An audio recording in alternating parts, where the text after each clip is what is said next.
You're listening to the What's If podcast. Yo! Spencer. What's happening? It's the What If podcast.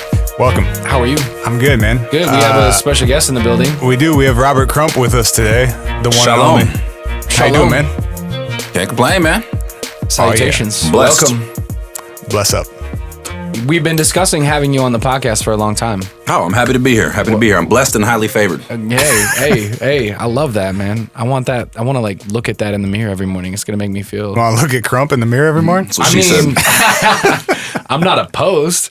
He's a handsome man. I can say that comfortably in my sexuality. Fair. Okay. I mean... Crump, what's going on in your life today, man? Man, dropping off the kids, dealing with Minnesota traffic, where I was actually kind of conflicted. I was telling Spencer. Yep. I was pissed that there's traffic. Yes. But I was happy to see that traffic was caused by an accident. That feels like a little bit like a morbid thing to be happy about. I'm saying. What else? What would you have been less happy that traffic would have been caused by? Minnesota construction season. Oh. Yeah. We're coming to the end of that. The shit never ends. Well, it ends when it's... It ends when winter starts. It ends when it's like below 32 degrees. Which is soon. Which is soon. I saw trees changing today and I was like, oh, it's happening. It's almost October. I'm psyched. Or whatever month it is when you're listening to this. It's almost that month too. It's almost that month too. Depends on your cosmic definition of almost. So we're talking about cults today. Yeah. What if you joined a cult? Mm-hmm. Have you ever thought about it? Shit would get really weird. Have you ever thought about actually joining a cult? Does anyone though? Does anyone like intend to join a cult? That's an interesting question because I feel like, especially with that weird video you showed me earlier, that most people who like join cults join like meditation groups and like right. Or spiritual like health a organizations Bible study or political action committees. Right. Or they're trying to find some sort of inner peace or something. Yeah. No one goes out and like, you know what? You know what sounds like? Cults are for me. I've made up my mind. It's 2 on a Tuesday and I feel like joining a cult. But you don't know. I think you're right. I think you don't know. And honestly, what we were going to talk about before we were like, let's say before the podcast was, do you ever know? Because what is a cult? Mm-hmm. Because I feel like when I'm looking all these things up, there's sort of a nebulous definition of like what being in a cult actually is and what cults actually stand for. And if one thing is a cult, why is this thing not a cult? Like I actually put this in my notes. Oh, go ahead. Well, yeah. So what's our, like, for the next hour or so, what's our working definition of a cult? I'll tell you. A cult, not a cult. I'll tell you what the, oh yeah, that's true. That's different. Fuck with the occult though. Yeah. Right. Obviously. Also, there can be occult cults. That is a thing. Okay. For sure. Right? I'm sure. Yeah. Yeah. Just would be like a cult that believes in occult shit. Yeah. Like the Satan worshiper cults. Totally. Yeah. So here's what the internet said to me. I got like the first 2 definitions. A system of religious veneration. I don't even know what veneration is. I didn't bother to look it up. A system of religious veneration and devotion. This is a really good definition for us. Directed toward a particular figure or object. Okay. So Jesus. Okay, go on. Or the cult of Saint Olaf is the definition that Google gives you. Mm-hmm. I don't know who Saint Olaf is or what the cult is. We're not going to talk about them today. So far, this could be any religion. Right. Mm-hmm. A relatively small group of people having religious beliefs or practices regarded by others as strange or sinister. So if you get enough people to join your cult, you're no longer a cult? You're legit, man. You become a religion that... 50 million Elvis fans can't be wrong, what is right? that number? You got to get to like 10,000? Exactly. You got to get to 1 million? And that, okay, so this is what I kind of encountered is like small, define small. Strange, define strange. Sinister, define sinister. Like most all religions of those things. Most religions are pretty fucking strange. Strange, and like depending on your definition or your like personal subjective, like all of those adjectives are all extremely subjective. Like the most subjective. Strange depends on who. Sinister. Yeah. Hey, that's some real shit. You getting sinister, man. You getting real. Yeah. Well, sounds like X-Men or something. The X-Men aren't sinister though, right? Mr. Sinister, who's in the X-Men universe. Oh, that's true. Is sinister. That's true. But he's a villain, right? Yeah. But he's a villain, right? Did anybody worship Depends him? on Did what more side you're on. more than 10 people worship him? Mr. Sinister? He may have been a cult leader. I'm not familiar with the storyline. I don't have it in my brain. But okay, so if we were talking about like, if so basically, just real quick, yeah, if your religion, if it's bad, it's a cult. Like if it has a net negative impact on people, it's a cult.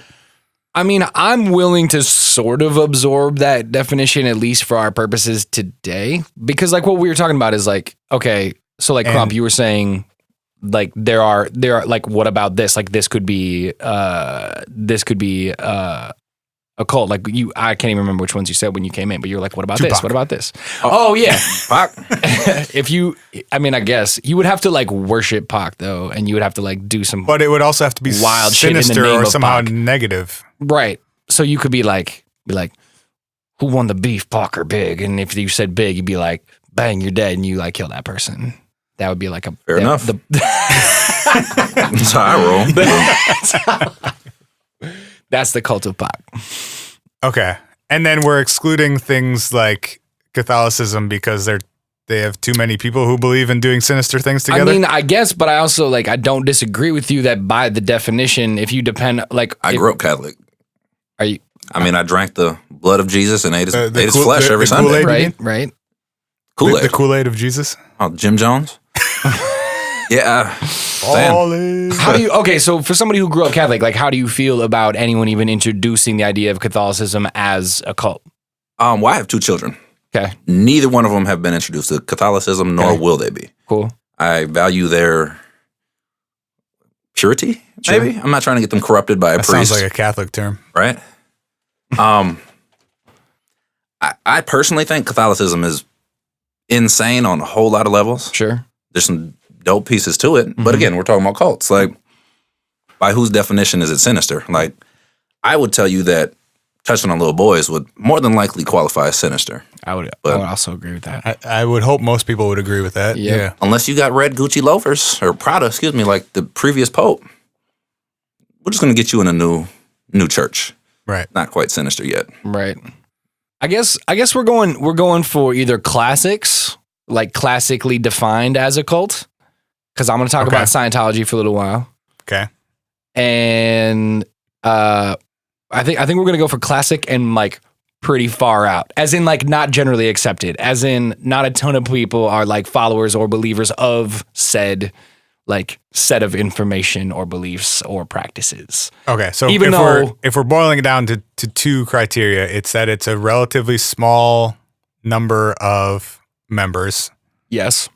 And a negative or sinister impact, or I don't know what the word would be, but effect, or I would say for the most part, like in the research that I did for this, I felt like yes, 100%. Obviously, like Catholic priests touching little boys is like fucked up and awful and sinister, but it's also not like a tenet of Catholicism in terms of like the books that they. Spencer's like, I mean, Spencer's they're throwing not going to eyebrows. publicize that, but I understand. It was for a long time. It's definitely something that they've like absorbed and covered up and stuff. But I'm saying it's not like You're not going to get a whole lot of members going around saying like, "Hey, who wants to get paid to rape children?" Party. You know, like, oh no. But to say it wasn't like a tenant. I guess. Yeah, it was regular enough to the point where it was a major problem. Yeah. And a problem that they were very aware of. I'm trying to find a separation for the groups we're talking about today as opposed to others. But again, like the line feels blurry depending on how you look at the subjective terms themselves. Yeah. Okay. So for now, we'll go with small number of members. Small number of members. However you want to define small, and some sort of sinister or negative effect, outcome, intentions, whatever. Right. And that to me is like at least in the way that I saw it, is like absorbing into your belief system things that are like super far out or not traditional or potentially criminal or just like generally seen as socially uncouth like behaviors. And those are like parts of like the shit you're doing all the time or every day, or this is how we worship. We end up, we cut off like dogs' heads and like eat their brains out and shit. Like that's like, Right. okay, that's you know. We all wear Nike Cortezes and drink purple Kool-Aid together. Yeah. Okay. Dude, that detail was so amazing. They wore Cortezes. Like, why was that so specific? They went and bought like 100 pairs of them the day before. We're talking about Heaven's Gate right now. For those that don't know, the Hail Bop Comet folks, who in what year was it? I don't even know. Late 90s, Late right? 90s? 90. Cortezes, though. It had to be the 90s because they had Cortezes. You don't see those They're now. making a comeback, though. Hey, all Kendrick had to do was say Yeah, them once right? on Kendrick a song, said they and were everyone's cool, like, and now they're cool, back. I'm back. All right, let's. Should we take a little break and then jump into our first cult? Yeah, let's do it. We'll take a brief break here. We'll come back. I think you have first call. What are you going to start All right, telling us I'll go about? first. We'll talk about the one of my favorite UFO cults. Yeah. When they come back. What are they called? You gotta wait. Wait and see. Yeah. We'll be back with the Ready. podcast.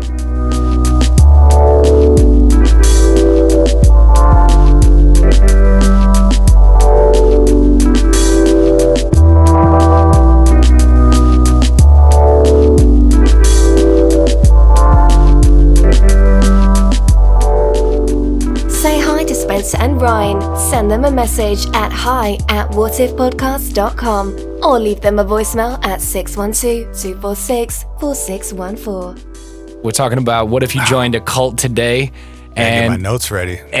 Spencer's got to get his notes I was ready. thinking about supplements and Herbalife. Herbalife, Bach the and cult of all kinds of Herbalife, things, and yeah. settling with the FTC for $200 million. See, our breaks are just as exciting as our real show, but I bet you're going to blow our minds talking about how do I spell Raelians if I'm on my computer and I want to Google it right it's now? Raelians Raelians. because it's named after a dude named Rael, Rael. That's a weird name, but I'm present. Rated Superman. Well, most cult leaders, it turns out, give themselves names that sound cooler than like Steve or Brent or whatever. Yeah, I don't think anybody's killing anybody for a Brent. Like, yeah, I worship Todd. You know, it's just not gonna. It's Sure not gonna don't. work. Yeah. So Rael is the leader of the Raelians. So Yep. it's Raelian is Raelian, Okay. as in rye bread, and then sorta alien. Raelian. Yes, Did I say it right? Yep, that's it. All right, I'm here for it. Okay, they are a UFO cult based in Quebec, Montreal, Quebec, Canada. Yes. Yes. Yes. And they're one of the longest running UFO cults.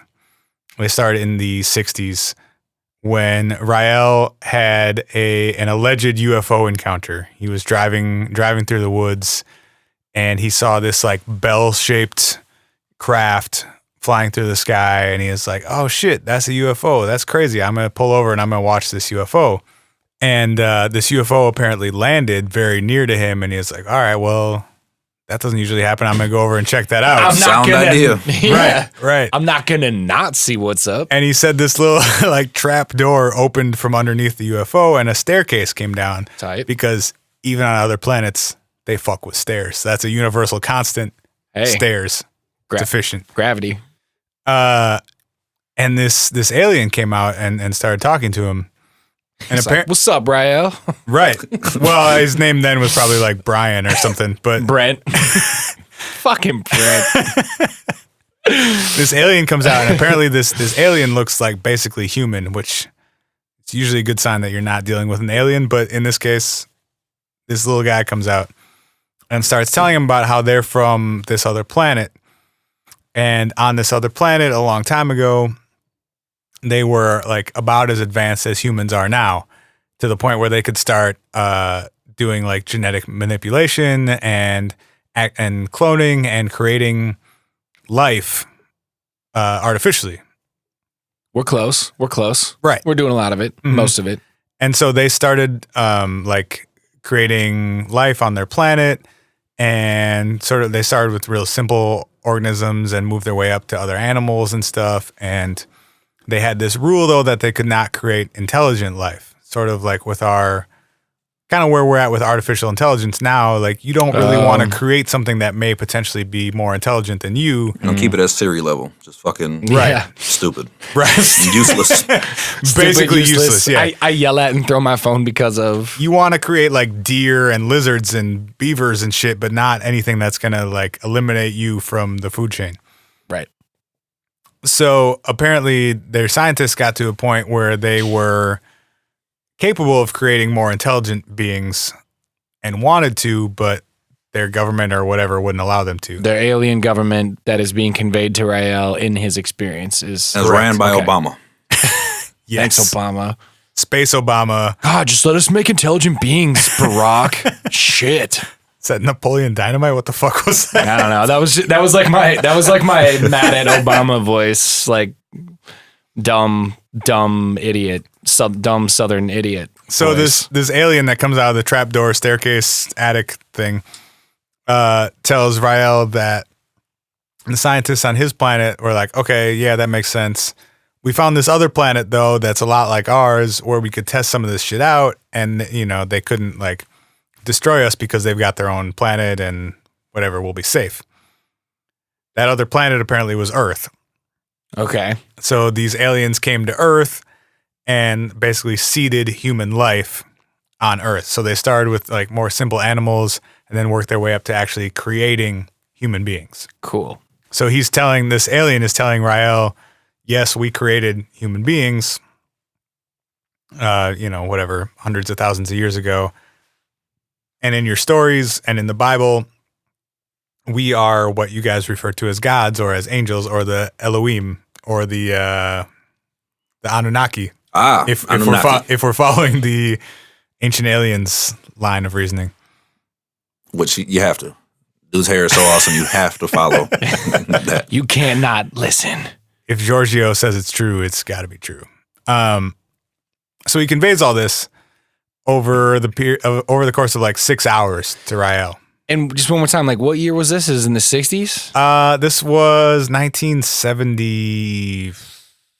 I don't know, 1970 something. Okay. And for whatever reason, they chose Rael as like, you are going to convey this to the rest of humanity. You random French-Canadian guy that we found on the side of the road. The dude who saw a bell in the sky was like, Followed what's it. up? What are you guys doing? Well, according to Rael, they were seeking him out. It wasn't just coincidence. Of course they were. Right. Of course they were. And he was then to be sort of the mouthpiece for them to tell the rest of humanity that they needed to build this embassy for the aliens. Yes. Because now as human beings, we were at a point technologically and emotionally and intellectually where we could accept that these aliens were actually our creators. They're test tube babies. Right. They're enough. alien test tube babies. And now we could actually benefit from working with the aliens, and we needed to create this very special embassy where they could land and make themselves known. Can you like really, really make my day by letting me know that this embassy now exists in Montreal and I could go visit if I wanted to? Because I really want it to be real. The embassy has not been built because shockingly no one wanted to put up the money to build an alien embassy. It sounds like Rael's a pretty bad cult leader if they were like, yo, we seeded Earth, build an embassy in our name and we'll come hang out with you guys. So this cult has been around for 40 some years now. And they haven't built an embassy in 40 years? I could have built that by myself in 40 years. Kevin Costner did it. He built it. They came. End of the movie. That was Ghosts. That's way different. They've got roughly 90,000 members in this cult. That's a lot. 90,000? Yeah, they're probably the most popular of the UFO cults, actually. I think that's good news then. Time out. What? So in there, just in whatever research you have, what qualifies as a member? Okay. It's a pretty loose affiliation. It usually is, but because they, as a cult, mostly believe in not very cult-like things. So when we were talking, this is kind of why I wanted to find like what is a cult, because they are really not very sinister. Their main tenets are Don't build any embassies. Talk about building embassies is their main tenet. No, Plan an embassy for 40 plus years, but don't build it. So they support a lot of fucking. Cool. I'm in. You got me here. Well, hold on. Don't speak too soon. Primarily of Rael. Hold on. Rael is still alive. Oh, yeah. Check it. Come on. Rael is still, Rael's still going strong. Whoa. Hey, so I mean, that kind of validates his claim to me that he was chosen because you're still piping after 40, 50 years in the game. Actually, I want to back up for a second, talking about why Rael was chosen. So you guys ever see the movie Religulous with Bill Maher? Yes. Okay. Yeah, I don't remember it super well. So Rael was actually interviewed for that movie, and it didn't end up making the cut for the movie.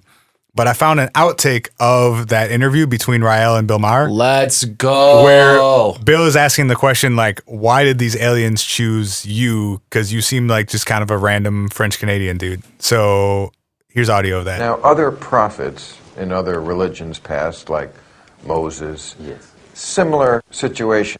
Always seems to be, when you talk to the people from somewhere beyond Earth, it's always just in private. But wouldn't it have been easier just for them directly to talk to everyone on Earth? We are all depending on it just coming from you. I mean, if you got it wrong, the rest of us are fucked. No, because let me make the difference. Got a point. It's the first time that a prophet is contacted and speak one-to-one, face-to-face to Elohim or God. Do you see why that makes people suspicious? Yes. So he totally didn't answer that question at all. His accent's fucking sweet, though. Yeah. He's pretty badass. I would like it. He's got an outstanding accent. So that was an attempt to answer why they only spoke to him, but he really didn't address that question at all. So anyway, He just said he understands why it's like kind of shady that they problematic that they only speak to one person. And also this was now 40 years ago and these aliens have never come back as far as I'm aware. But they support a lot of sex. But only with Rael. Not only with Rael, but it's encouraged that you have sex with Rael. Should be primarily with Rael. I mean, who's his successor? Might be a vacancy. There's not one for now. I actually found a Reddit AMA with someone who used to do PR for the Raelians. So you're legit enough to have a PR person. They're pretty legit. Yeah, people are paying dues here to be a Raelian so that they can afford a PR person and not build said embassy and not build a motherfucking embassy. I'm mad about the embassy. So I'm going to read from a quote from the PR agent. All right. He said, quote, "They absolutely do a lot of fucking. It's a core it's a core aspect of their religion." Obviously no longer in PR as he's using fucking in his quotes. Now they fucking. Hold on. They believe that a UFO passes the Earth at a specific time each year, and if they are orgasming when the UFO passes, it will upload a backup copy of their personality to the mothership so that when cloning is perfected and they die, they can be downloaded into a fresh body. Yo. Just like that Arnold Schwarzenegger movie. Now, most important part, I don't know which movie he's referring to. You guys? No. I mean, maybe Total Recall, possibly. Was there cloning in Total? There wasn't any cloning in Total Recall, though. Well, wasn't he a clone? Total Recall. Wasn't there some Never weird? seen Total Recall? Sorry, guys. Holy It's shit! un-American, man. I'm sorry. You are missing out. I'm sorry. He said the backup copies are archived through orgies in Quebec every summer. So this dude organizes. Now he's like 70 or something. He organizes orgies in Quebec every summer when the UFO is allegedly passing overhead, so that they can all come together. Literally and figuratively. Did you try to do that? Did you just pause on because you realized it as you were saying it? I actually meant it in the sexual way, and then I realized that it actually works as both. Oh, okay. I feel like for a second there, I was like, that was in your notes. You were like, I'm gonna nail this cum joke. No, that was all improv. Okay, so they support tons of fucking. Okay. Just kind of all over the place. Well, mostly in Quebec, and mostly around Rael. Okay. In and around Rael. They also support toplessness, in that women should have the right to be topless at all times, and so they support a lot of demonstrations. Like Remember when that was a thing in What does that have to do with? Okay, carry on. Remember when that was a thing in New York like a year or two ago? Yeah. Yeah. Free the nipple. Yeah. It still is like kind of semi-regularly, I feel like. I just remember being out in New York and like seeing women in Times Square just walking around topless and being like, yeah, we're doing stuff. Like, I'm really missing out on life right now. Crump, Dave, you gotta take some trips, man. Gotta take some trips. Which one's first, Montreal or New York? Yeah, I right. mean, it depends what time of year we talking. Why not point. both? I need to get uploaded, you know? They've actually donated a lot of money to groups that are to help restore in quotes victims of female genital mutilation.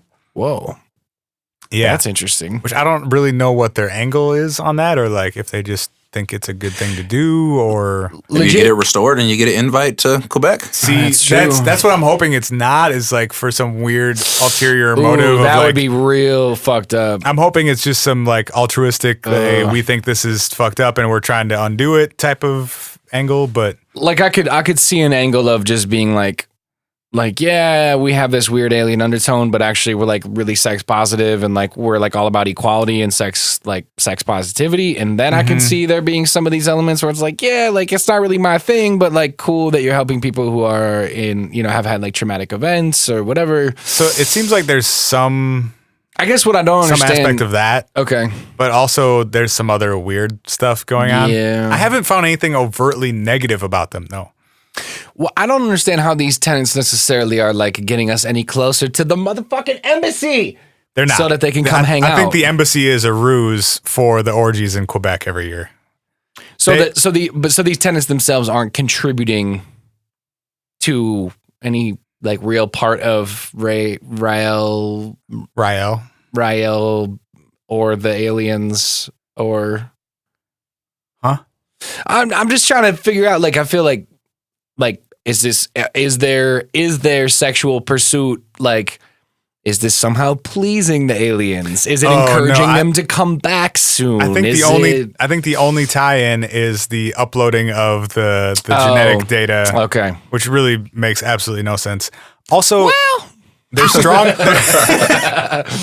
They're strong proponents of human cloning, which again seems like it would kind of run counter to Everything they're talking about, like they come from, right? right. So, I mean, I guess it kind of ties in with the genetic manipulation of the aliens, right. and now human beings need to get to a point where we can master our own genetics and recreate ourselves. But then I don't see how that ties in with the sex aspect. Right. Like if you can clone human beings, why do you need this like sexual data or whatever you want to call it? Because it feels good. Right. Because it works out for Rael.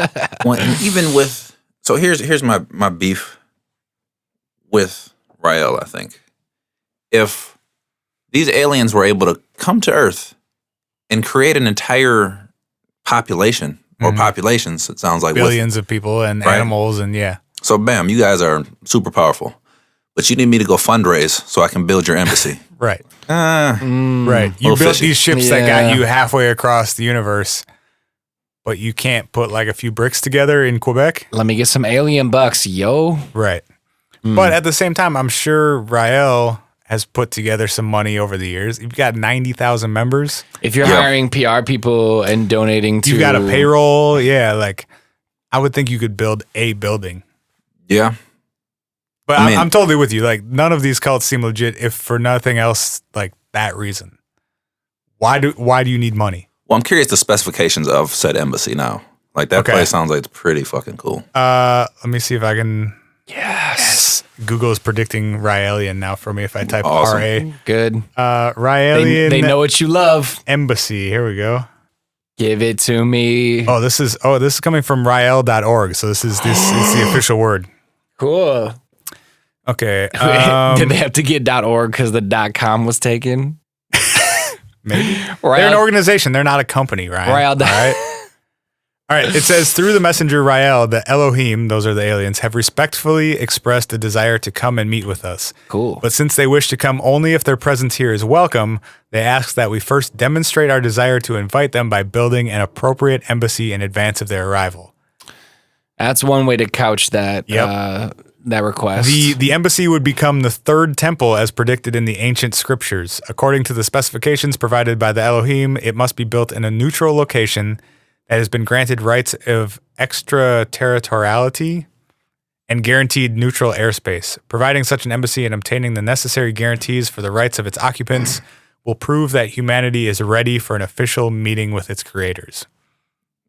All right. Oh, detailed plans and specifications for the requested embassy are available at ElohimEmbassy.org. Give me some. It's official, man. So .org.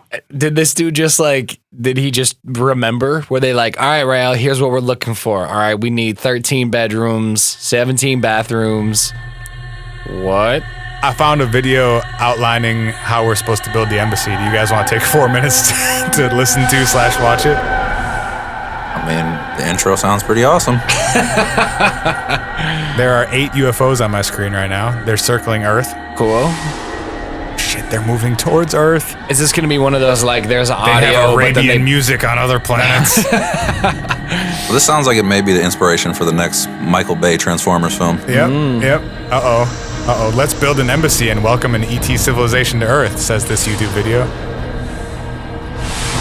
The UFOs are flying along a highway. That seems unnecessary. Elohim Embassy. Ooh, gates are opening.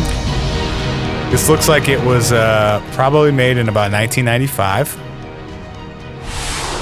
Hundreds of thousands of people around the world believe, as all Raelians do, that we were created by advanced scientists from another planet who made us in their image.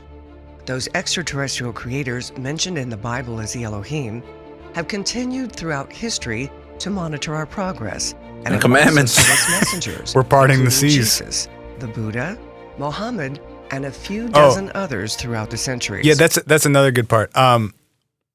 Rael claims to have spoken with and met Jesus, Muhammad, and Buddha when the Elohim took him aboard their spaceship and back to their planet. So they were just they're like the religious Star Trek crew. They're like right. They're just hanging out somewhere in space. beam me up, Jesus.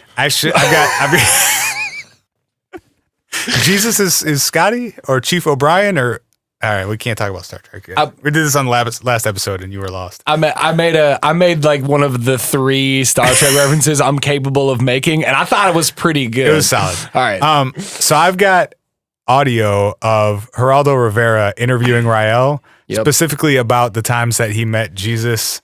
Oh, yeah, we gotta hear this. Yeah. All right. And Geraldo? Shit. Yeah. Now, is it really true, now tell me the truth, that you personally have met Jesus and Muhammad and Buddha? Yes, this is the important part.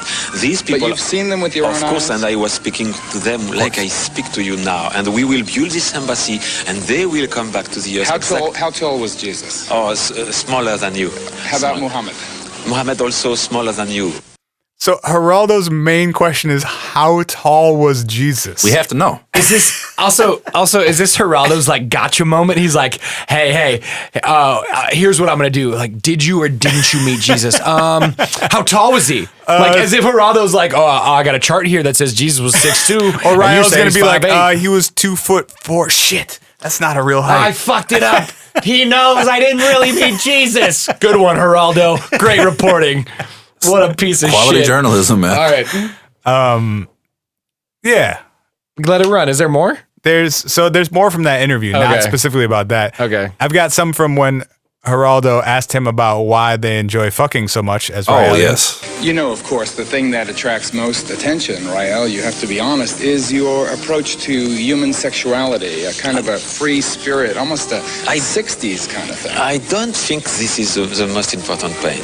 But when I read the news accounts, it seems the things that the reporters focus most on is that there is quite a bit of interaction, shall we say, sensual interaction among your followers. No, it's very, very few. Of course, you have some journalists who have a sexual obsession. Oh, is that what it is? And they read It's it. the journalist. So Rael does not think that fucking Rael is a primary tenet of Raelianism.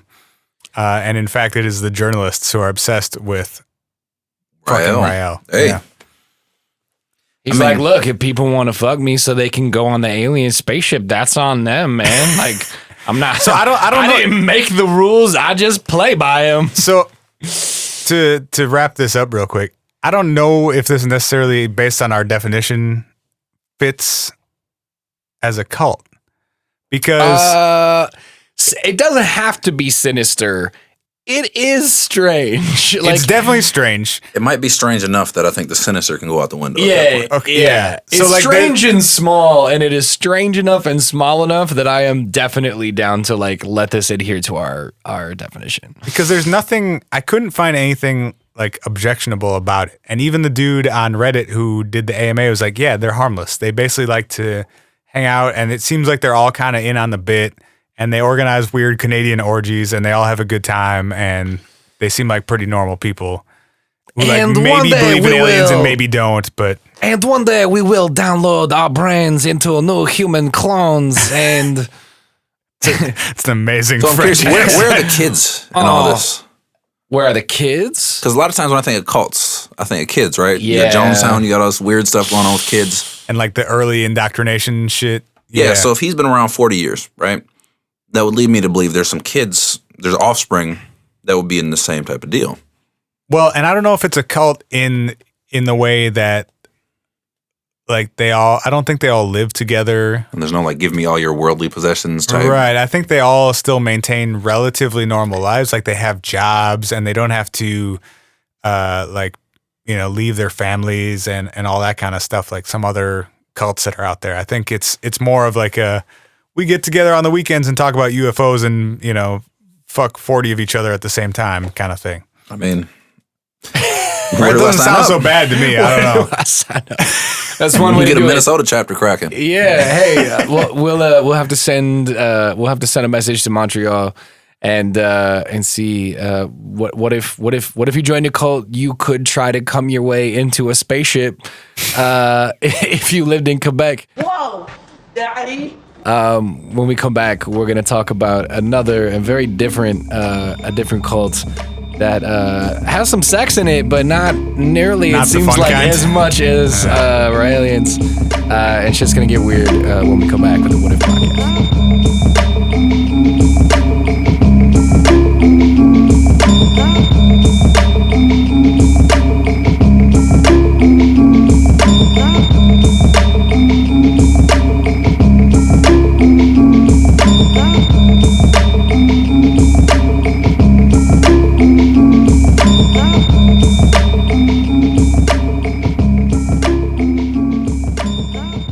Don't you want to become a cult leader?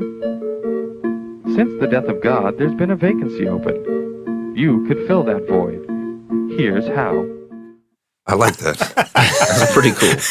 I found this video on Tell me more. I found this like 10-minute long video on YouTube, probably from the 70s, about how to become a cult leader. And it's just this like step-by-step instructional. And that's the opening line. It's like, lie to people. You're telling me you're going to post this link like in the description of the podcast, absolutely. right? Yeah. We'll put this in We'll the, embed it in yeah. We'll embed it. Speaking of which, while we're back and talking about the What If podcast, go to whatifpodcast.com or send us an email at hi@whatifpodcast.com. You can also call and leave us a voicemail if you want and say some rowdy shit on our voicemail if you call 612-246-4614. It's going to ring a bunch. It won't go right to voicemail. It's going to ring a bunch. And it might come up on my computer and I'll see your number and I won't answer like it. 10% of the time you should answer it though. Because you know what? I hope that we get famous enough that people listen to the podcast enough that I'll get a Skype call while we're recording a new episode, and someone can call in and call us about call an in old live? episode. Yeah, and be like, "What's up? Do you want to talk about this new shit, or do you want to talk about whatever else you were listening to when you heard our phone number?" I'm just going to call you like every half hour and leave this on your voicemail. Just about every episode. I mean, Even though it's like, half my own work. it would be only partially deserved. So I figured we start with like one of the more fun cults where no one really dies Yeah. and no one gets raped and nothing Yeah. too horrible happens and they just kind of have a good time talking about UFOs. Consensual sex only. Yeah. I like that call. Yeah, exactly. Yeah, But if you want to take us down a slightly darker path, I think now would be the time. Cool. I'm gonna do that. I'm not gonna talk about all of the darkness involved in Scientology. I feel like you guys are both probably at least a little bit familiar with Scientology. Is that correct? Only a little. Like, I've never really sought out information about Scientology, only what's kind of out there in the public. Sure. And the fact that there's isn't there a Scientology, like Church of Scientology in downtown St. Paul? There's one in St. Paul. It's a big one in St. Paul. Yep. Yeah. Randomly popped up. It did. It used did. To It's been there for a while. It used to be the Science Museum. Yes. Then it was. And then they moved buildings. And then it was that like Minnesota Business High School or whatever for a couple of years. And then it turned into a Church of Scientology one day. No doubt. Natural transition. Yep. How about you, Crump? I mean, I fuck Familiarity. with Tom Cruise. I fuck with him the long way, man. Okay. So, we got that. Yeah. We do. We're going to talk about some members, current and former, once I get a little bit into it. I know L. Ron Hubbard is a huge best-selling author. Okay. Sci-fi, right? Yeah, so let's get into it. Yeah, I'm not going to take us down the dark path. history. If you really want to know, I'm going to give a quick history. If you really want to know like everything about Scientology, go watch the documentary Going Clear. HBO did it. It's an amazing documentary. They interview tons of former Scientologists, and they have a ton of. It's an evidence-based documentary that's like really, really super well produced. That's not what I'm here for because that documentary already exists. So if you want to go, if that's what you want to learn about, like some of that darker stuff, this is going to get a little dark, but not too bad. But if that's what you want to know, definitely go check that out. It's out there. It's out there, exactly. But I'll do like a little kind of like a short history so we can all be on the same page. And then I'm going to tell you guys a really interesting story that I had never heard about Scientology. And I've dug into this before because I lived in LA for a little while. We were talking about this earlier. We'll decide if your story is interesting, right? You will decide. I think it's interesting. The jury will decide whether or not it's an interesting story. So apparently in 1973, L. Ron Hubbard writes an edict to his followers that was apparently written in some uncertain terms. I'll go back to quote the wiki because there's no actual text form of the edict that he wrote. But in it, he, quote, called for the removal and correction of erroneous Scientology files around the world. And he wrote this edict and provided to what was known as the Guardian's Office. And this goes back to your point about whether or not like their membership numbers are real, because this Guardian's Office they had a main office in England. There was one in Los Angeles. And it's basically this like tier of Scientology, like people who are better trusted, more like agents of the church than they are actual like members of the church, if that makes sense. And this like sect of Scientology is run by Mary Sue Hubbard, which is L. Ron's third and final wife, as she was his wife until the day he died. Essentially, ride or die. That was a very ride or die. It was, I guess, I can't even remember. I guess it would have been like 20 years or 20-ish years on the last one there. So he basically issues this edict to the Guardian's Office, run by his wifey, that says we need to get rid of the removal and the correction of erroneous Scientology files. Now, what does that mean? Well, so some people interpreted it to mean basically in the 60s they had been raided by the FDA, which I haven't been able to find more information about. FDA? It was the FDA, and I don't know why it would have been the FDA. I do know that they owned a ton of land out in the middle of raids things. Yeah, if you're growing stuff you're not supposed to be growing or selling stuff you're not supposed to be selling. They did own a ton of property, so I'm wondering whether or not they were like growing and selling food or growing food for themselves that wasn't like monitored by the FDA, or I don't really know. Okay. But they were raided by the FDA. They had some negative articles being written about them. They kind of knew that the IRS wasn't super psyched about them because they were taking in tons and tons of money that was currently tax-free because they're a church and registered as a church. Mm-hmm. So they're basically, people interpret his edict to basically be like, wherever and whenever you can, get people to stop talking shit about Scientology because we kind of need this to like keep going. Got to ride on them. We need the river of dollars to keep flowing. Okay. The way the Guardian's Office took this was, hey, a really good way to do this is if we're working for the government organizations that are collecting the information, we can be the arbiters of what goes in and what goes out. And if we can't control the inflow, we can at least let the Church of Scientology know when the organization we work for knows something about Scientology. So From when he issued his edict in 1973 to when Michael Meisner surrenders himself to the FBI in 1977, it's reported that some 5,000 Scientology members infiltrated, got jobs, and passed information from the IRS, the DEA, the National Institute of Mental Health, the Coast Guard, and police departments around the country. L. Ron Hubbard, man, we need to take just a moment to appreciate how fucking awesome that is. Beast, right? Beast. I mean, Operation Snow White, man. In July, sorry, go ahead. Used for like a better outcome, that's pretty badass. It's pretty impressive, right?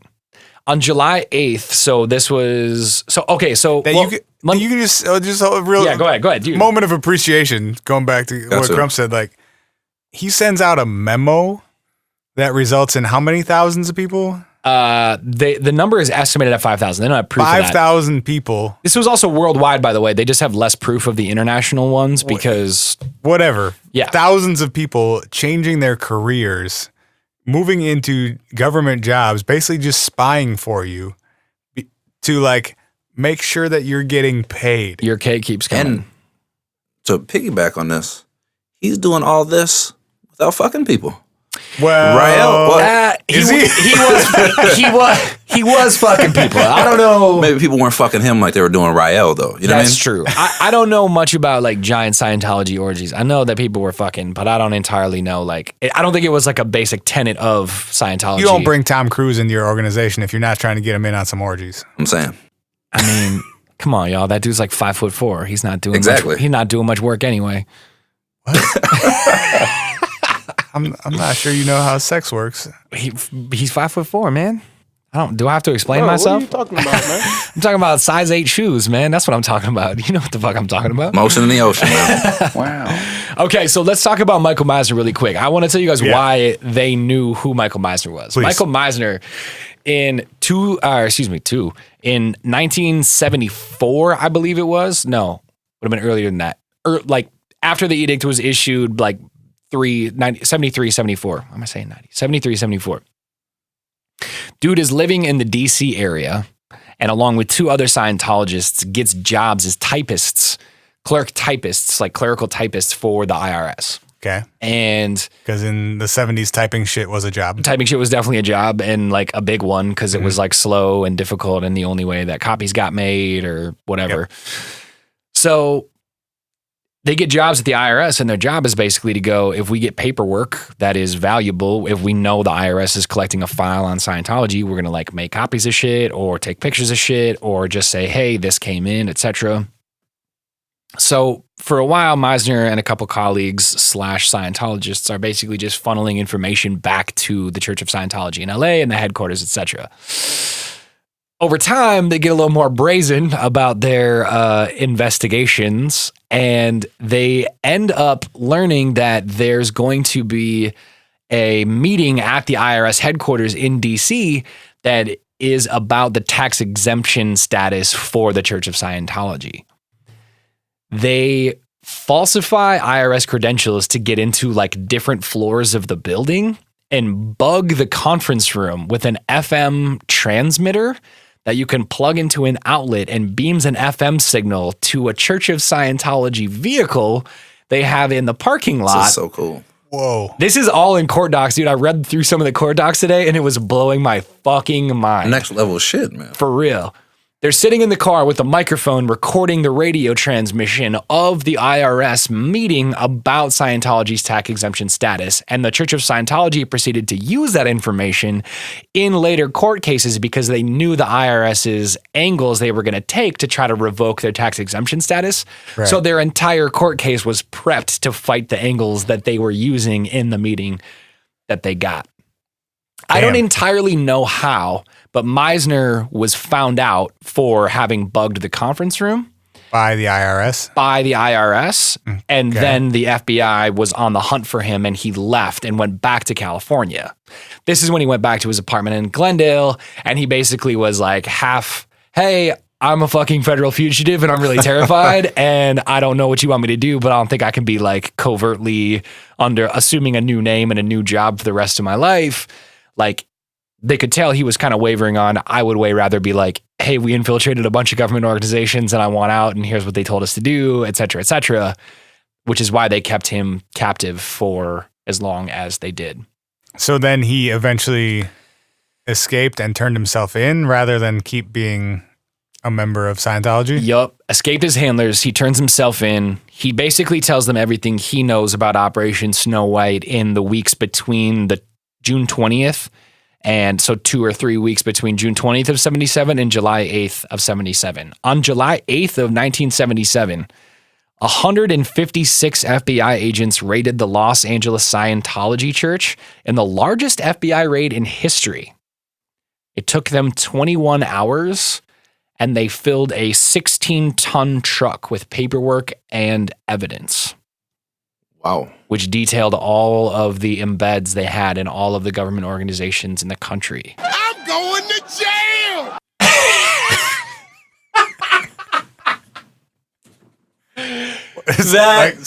Somebody had to, right? Like, what was the outcome of this? Perfect. On August 15th of 1978, 11 senior Scientology members, including Mary Sue, were arrested. Who the fuck is Mary Sue? Mary Sue was Aaron Hubbard's wifey, the one that headed up the Guardian's office, which was the one that was issued the edict that we have to control documents, which apparently turned into 5,000 people infiltrating the government. Perfect. They were charged with conspiracy, spying, obstruction of justice, perjury, and there was a bunch of other shit. And strangely, I thought it was strange. The 11 of them were only sentenced to 5 years apiece. But it was only 11 people, and the other people, 5 years I don't know in if they jail were, is 5 too many. But to mastermind a 5,000 person infiltration of the United States government to funnel information back to the Church of Scientology, to spy on federal employees, I to bet bug rooms. most of it was not nearly as effective as the story you just told, though. It's probably true, but it's still fucking wild. If you just tell random people to go start spying on shit, like, they're probably not accomplishing much. That's probably true. But like there's another story about a guy who was he was like a trooper in San Diego, and he had access to the NDIC or something like that. It's like the National Database of something criminals. And he like searched for this Meisner guy's name because in between him ditching DC and coming back to Glendale, they didn't know where he was. So the Church of Scientology was trying to figure out if this fool had gotten like picked up in Indiana or some shit. So he checked like an international or a national criminal database, but the FBI was looking for him. So they came to San Diego and knocked on this dude's door, and they were like, "What's up? Why are you looking for Michael Meisner?" And he was like, I picked him up jaywalking and let him go, but he was actually like acting on behalf of the Church of Scientology, searching the databases, but he flagged it like searching for him. So anyway, that story fucking blew my mind. And if you join a cult, you might be asked to infiltrate a government organization. Apparently. So what is Scientology doing in 2016, 30 whatever years later? Well, I don't know. They've got way more members and way more money, right? Well, they've actually, got to be up to some weird covert shit. Probably. I mean, I would imagine if they were succeeding at doing that in the 70s, right? I mean, what can you be doing now? Go watch Going Clear, man. They talk about the type of stuff they're doing, the type of like they're like videotaping and like harassing ex-members or people who talk shit about it. When I told my girl that we were doing this, she was like, "Don't say bad stuff about Scientology on the internet. They'll get mad at you." And I was like, "I'm just telling a story. It's just on Wikipedia. Like, I'm not." See, the Raelians, they don't give a shit. You can badmouth the Raelians. You can leave whenever you want. And you can goodmouth the Raelians. Oh! Which I kind of prefer them to Scientology. It's encouraged, actually. It is encouraged. Do we have time for one more quick story? Yeah, why not? Should we take one more quick break and then come back for a quick story? Yeah, let's do that. All right. So anyway, what if you joined a cult? Shit can get hairy and strange and terrifying. And we'll be right back.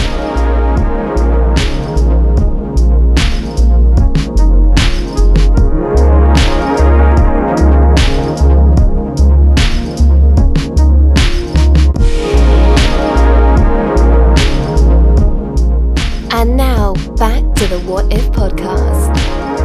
I know he spent time like fucking living in the ocean. Or not in the ocean, but living on the ocean, right? Yeah, they lived He turned into a dolphin for like 5 years, man. I mean, Yeah, he lived in a trawler on the ocean while they were trying to come get his ass. Yeah. Oh, Yep. yeah, I remember that. He was That's evading where the this- IRS, right? Yeah. That's where the Sea Org came from. The concept of the Sea Org was the hardest core members were living on the boat with him, like trying to scheme how they were going to take over when they got Shit's back on awesome. So land. ridiculous. It's pretty wild, man. So the higher you get to, I know they were all on Colbert and shit when that Going Clear shit was coming out. Okay. But I was learning about how like the head dude was just beating ass. Like his secondary dudes, he was like fucking them up. Yeah. Like, dude, that's awesome. Like, it's fucking crazy. It's crazy as hell. But like the fact you got that much juice that you can just beat the shit out of people and they're cool with it. Totally. What are you going to do? Apparently, you go back to work the next day after getting your ass beat. You don't bounce. I don't need friends. They disappoint me. All right. So on that note, I want to talk a little bit about like how do you end up being in a cult, and why do people put up with shit like that? Where like you're gonna show up and get your ass beat, or you're gonna show up and be sexually assaulted or be whatever, and like stay in this group for forever. Right. So I watched yesterday this documentary called Holy Hell. It's available on Netflix. It's produced by CNN, but it was directed by this guy named Will Allen, who was a member of this cult called the Buddha Field for 22 years. And so from 1985 to 2007, he was part of this cult. And 1980. Did it start in 85? It started, in the 80s? mid 80s somewhere. He got on pretty early. Okay. Yeah. And he was got an early adopter. Yeah, of the Buddha Field. He got out in 2007 and recently made this documentary about his time in the cult and how he got out, and the cult leader and some of the other members and so on and so forth. But while he was in the cult, he was sort of the group documentarian. He was a film student right when he joined the cult and was making films on his own and always had a camera with him. So he filmed sort of the inner workings of this cult for over 20 years, which is, I feel like, an angle that you never really get to explore. So much of stuff like with Scientology, it's so secretive. Like we never know what's documenting it. Right. We never know what's going on. It's intentionally done behind closed doors. Right. There's no record of a lot of this stuff. And so to be able to see 20 plus years of footage firsthand It's a trip. Here's what was going on a day-to-day basis. Here are conversations I had with this cult leader. Here's how we interacted with other people.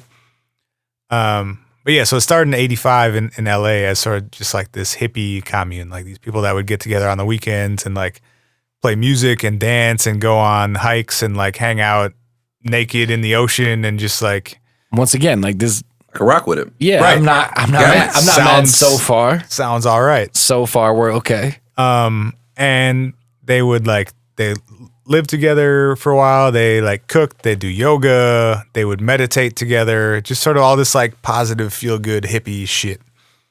And it was led by this dude named Jaime Gomez, who Mexican German. Yes, Jaime the Mexican German, who later went by Michelle and Andreas, because once you start running a cult, you got to change your name. He's progressive too. Gender fluidity. Right. Is it first and last name Michelle Andres? No, Michelle. Then later, like the French version of once like Michael, he started Michelle? raping people, then he switched it to Andreas. Gotta switch it up. Yeah. Can't rape under the same name, man. It's 101. Oh no! So I'm getting ahead of myself here, but he was their leader, and there was sort of this like spiritual angle to it, but it was more of a like enlightenment, meditation, self-fulfillment, positivity type of thing. Like you control your own destiny, you control your own happiness sort of thing.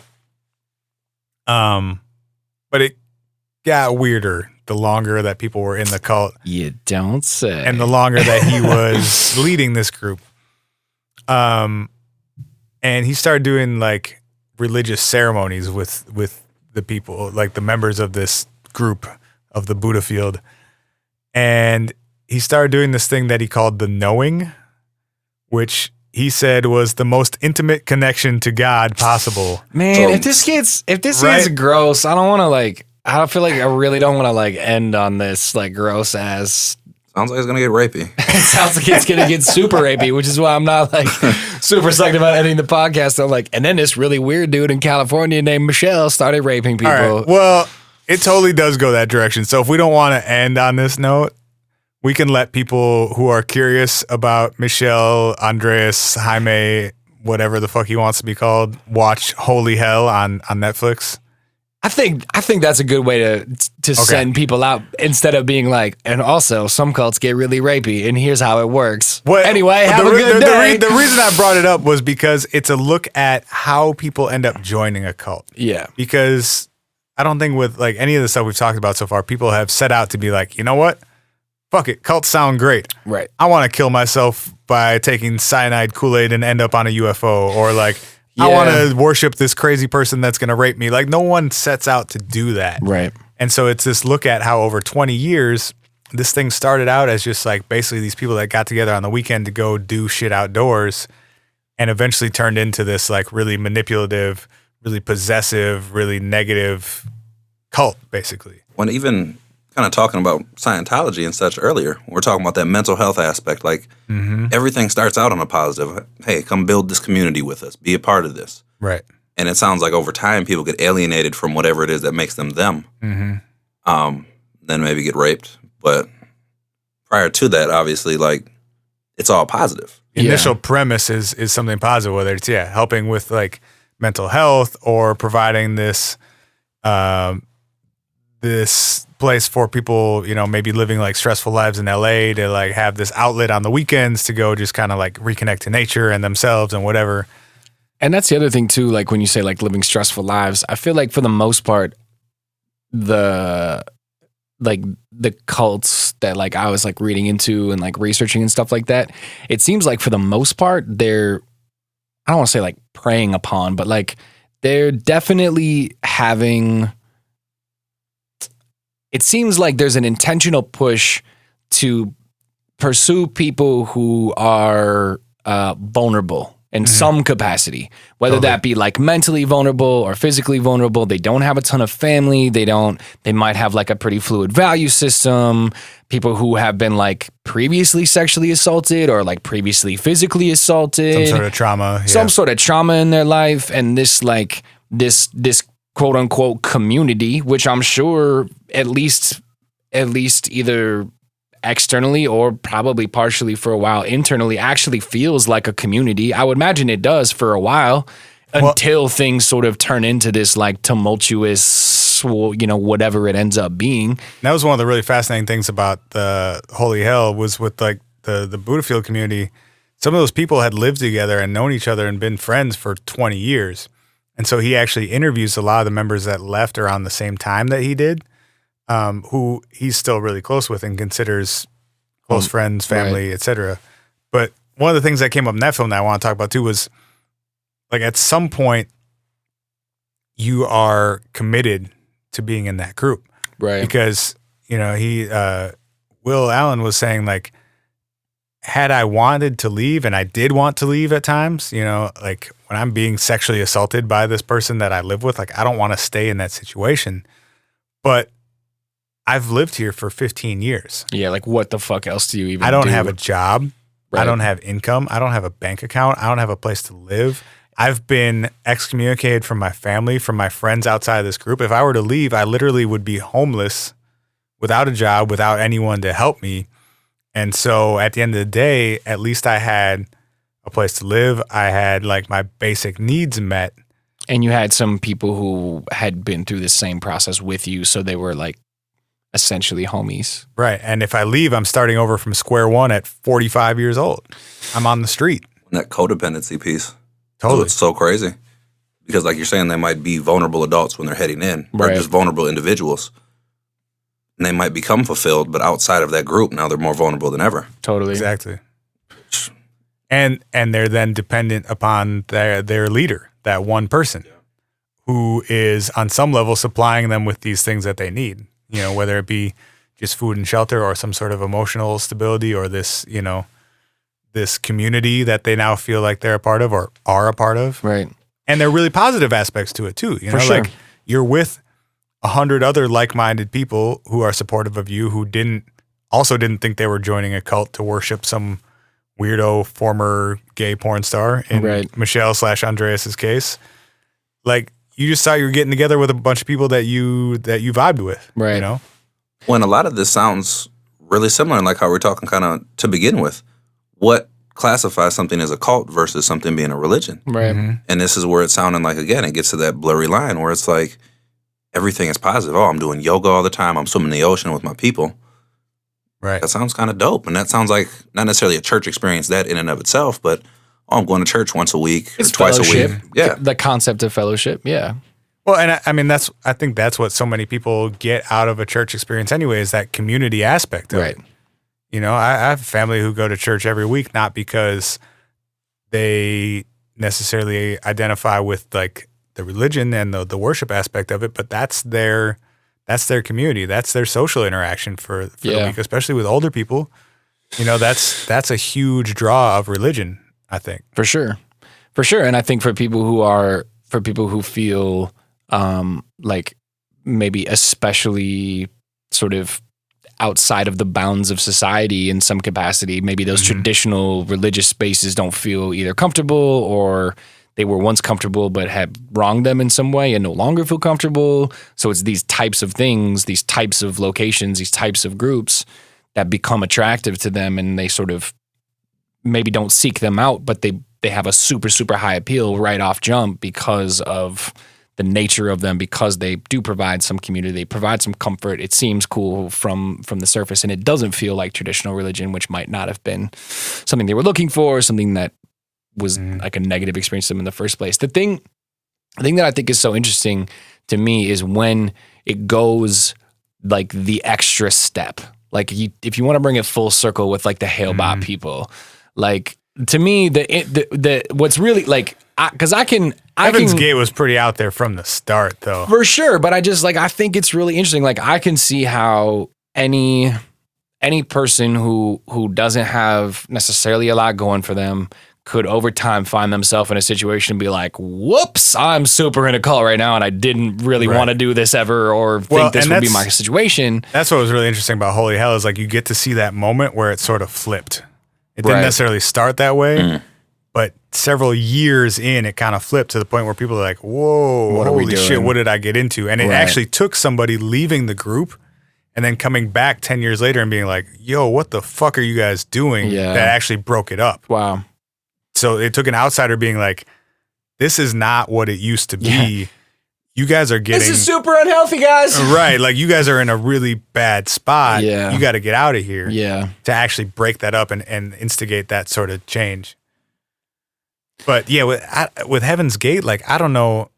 What makes you go like, all right, guys, cheers with the grape stuff. Well, bottoms up. If I'm in a room, we catching a ride on the Comet, y'all. Also, like if I meet Marshall Applewhite in public, I'm getting the fuck away from that guy, dude. You sent me I've never crazy. seen him.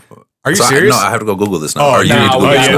we're gonna pull this up right now. You sent me one picture and I was like, nope. Yeah, he Major Applewhite. Marshall Applewhite was the leader of the Heaven's Gate cult. Do you have that audio from that one piece? Yeah, I'm just gonna pull up I have their recruitment video actually. Is his real name Marshall Applewhite? Maybe. You have a son that played for University of Texas football at some point? I doubt it. I swear there's a dude named somebody Applewhite that played for Texas. All right. I mean, Heaven's Gate recruitment video. It's probably not the only Applewhite. All right, so you never know. I think we're gonna get some audio here. And also, just real quick, I'm gonna pause this for a second. The Heaven's Gate website is still maintained to this day. Really? They left people behind who were told, like, no, don't drink this. Don't put on the Cortezes because you need to run our webpage when we're gone. Lucky. And Shit, that's the lottery. What's worse, though, 20 years later, they're still running a GeoCities website about a cult. Wow. And answering, if you email rep@heavensgate.com, you will get a response. And they will mail you their fucking VHS recruitment tapes. Which we haven't done, and we super should have done for this episode. Well, the reason these are on YouTube is because someone on Reddit figured this out, ordered one of the tapes. They'll send them to you for free. and they encourage you to make copies of them and distribute them because apparently they're still trying to like proliferate this. Yeah, they're still trying to recruit for this cult. Hey guys, want to kill yourself in 2348 when Hail Bob comes around again? You got to wait like 1,000 years for Hail Bob to come back. But so somebody ripped one of these VHS recruitment videos and put it on YouTube. And or in old language a couple thousand years ago, disciples. Those who are trying to prepare themselves for entry. He just looks like he's on amphetamines, though. No right? Above human, synonymous with the kingdom of God. He looks crazy as hell. Nothing of what he's saying makes any sense. Like he sounds like someone with schizophrenia. Like he's just totally out of it. None of his like iris touches. Like there's just white around all parts of his eyeball. He looks crazy as hell. Like, how did you end up in this cult? He needs to be on X-Files. He's an X-Files character. Man. Yes. Straight up. And so those are the ones that really get me of like, I get how you could, especially like a family member is like, hey, this group is really cool. You should come with me sometime. Come hang out with us. Yeah. Okay. I go, yeah, this actually is kind of cool. I'll come back next Saturday, whatever. Like, that makes sense to me. Right. Meeting this dude and saying to yourself in a parking lot and someone was like, hey, yeah, like you should saying to yourself, I want to spend sometime. more time around him and the people that follow him, and I want to do what this guy says. Like, I can't imagine putting myself in that scenario. Hell no, not at all. And I think like, again, what it makes me wonder is, are these the ones that attract the most vulnerable people? Like, is there like a chart that's like, if depending on your level of vulnerability, that's how crazy and far out and like Heaven's Gate weird. is at one end of that spectrum. Yeah, and so it's is it the most far out, most vulnerable, most strange people? And Jehovah's Witnesses are somewhere at the other end. Yeah. That's the other thing. Like, there's ones we don't even have time to talk about where there's like Trumpites or Trumpians or you that follow Trump. Trumpeters? Trumpeters. That's them. Oh boy. But I think to me, I mean, we're talking about this guy right here, Mr. Applewhite, comparing to Trump, ridiculous looking. Right? Like I would not just spouting total nonsense. You're glowing in the dark orange. Like I'm not going nowhere with you, bro. But appeals to certain populations. A whole lot of people too, like millions of people. Very vocal in Trump's case. Which Applewhite only had to round up like 100. I mean, he must not have had much Kool-Aid, man. I don't know. Like that's just like 16 cents a packet, man. Come on. Well, shit, yeah, they don't make that many Cortezes, man. Like they didn't have enough. Bought their entire stock for a year. You had to hit the whole state. You had to hit this Foot Locker in like 4 different malls just to cop enough Cortezes to kill yourself. God. But like, so Jim Jones, who ended up going to Guyana and all that, right? Yeah. He appealed to a vulnerable population. Yeah. Now they weren't. Applewhites had to just been insane or schizophrenics or something. Something wasn't right. They're really on the fringe, yeah. Yeah, but like we're talking about, why would you join a cult? With Jim Jones appealed to, from what I understand, a lot of African American people. Mm-hmm. Whereas like your message is, okay, we're oppressed, we're getting screwed over. Mm-hmm. You're talking about some type of salvation or a way for us to help ourselves. Where I could see, I'd buy into that. I'd listen to what that guy was saying. Yeah. Yeah. I mean, you look at Trump. Trump appeals to these white voters that lack privilege, that have poverty and all these things. I could see how you get from there to fully invested into now. Because now is the same time where it's like, man, this train is derailed. We should probably jump off, but they're there. We've come too far in at this point. Yeah, we've come too far. So along those lines, I was trying to find any cult that wasn't run by a white male. And I could only find one out of like, I spent the last few days literally like on the hunt. Yesterday and Friday, I did nothing other than go to work and research cults at my house. And I found exactly, dude. I think you're getting flagged by FBI. I was just going to say, the government is going to be like, what my search history is up with this dude? All kinds of fucked right now. I only found one cult that wasn't run by a white male in my entire research. And it was? Who was it run by, and also what was it? So it was the Nuwaubian Nation. Okay. Hey. Led by Dwight York. And it was sort of an offshoot of, well, it was sort of a combination of a lot of things. Like, York started founding these black Muslim groups. It was, out of New York, right? Yeah, New Malachi York. Z. York is what he went by later.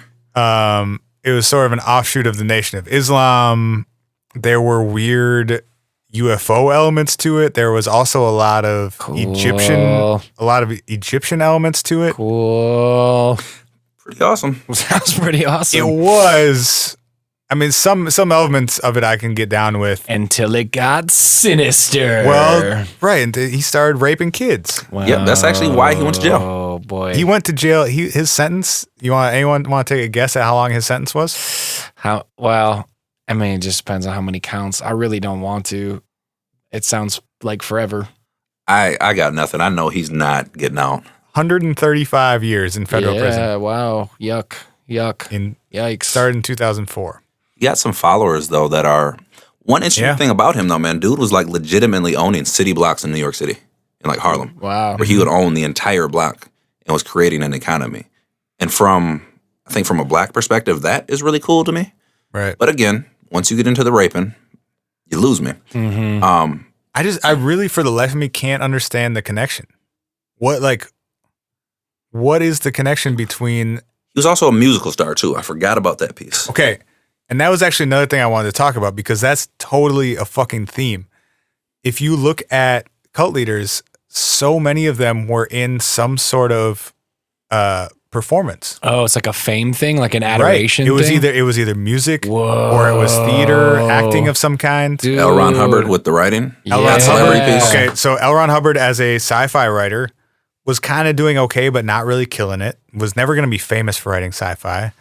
Our guy Michelle / Andreas from the Buddhafield group. He was an actor, right? He was a failed actor. He was also a musician. Okay. Rael was a French failed pop star. Our guy Dwight York from Nubian Nation. Like so many. Charles Manson. Yeah. He had a big following. Yeah. Was he in a band or something? He was a musician. Yeah. Okay. And so I wonder if it's like a replacement for, okay, I'm never going to have fame on this level of a pop star or an actor or whatever, but I can have that same sort of adoration and that same level of fame even with 100 people instead. If I can't get 100,000 people to love me 1%, I'd rather have 100 people love me 95%. Right. And that definitely was like, that came up a bunch of times in all the stuff I was researching for this is people who were some sort of performer, someone who was seeking fame in some other way that didn't succeed, that then ended up leading this group of like incredibly devoted, like religious followers. And that makes a ton of sense. Cult. Like just the fact they're so charismatic to begin with. Yeah. Right. We're like, you're an actor. Well, hell, let me play this role of religious leader now. Sure. Right. The skills translate for sure. What if you joined a cult? I think we've decided today, just don't do that. Just don't do that. It seems like it's probably not going to work. Or maybe out when your anybody. friend asks you to go do that weird thing this weekend, like, just don't. Yeah. You might end up in a yoga. Yeah, actually, the Raelians, if you want to go to Quebec and join the Raelians, I think you'd actually be fine. Upload your data. Maybe the real go upload your data. Maybe the real lesson is say yes, but just remember that no one's ever going to propose that you join a cult. It's always going to be their buddies, group of friends who does this one thing, or right. It's not going to appear. It'll be a wolf in sheep's clothing like most of the time. Mm-hmm. And sometimes that wolf is fucking crazy. If you do join a cult, let me know first so I can give you a microphone. Yeah. And you can send us audio. Yeah. And we will do part 2 of What If You Joined a Cult on the What If podcast. Crump, thanks a lot for being here, my guy. Thank you guys, man. Appreciate it. It's great to see you, brother. We got to have you back again for a subject of your choosing next time. Oh, man. I'm with it all, man. All right. Let's do it. Beautiful. All right. Till next time, fellas. Be good. All right, squad. Be safe. Thanks for listening to the What If podcast. For show notes, transcripts, and links from today's episodes, visit whatifpodcast.com.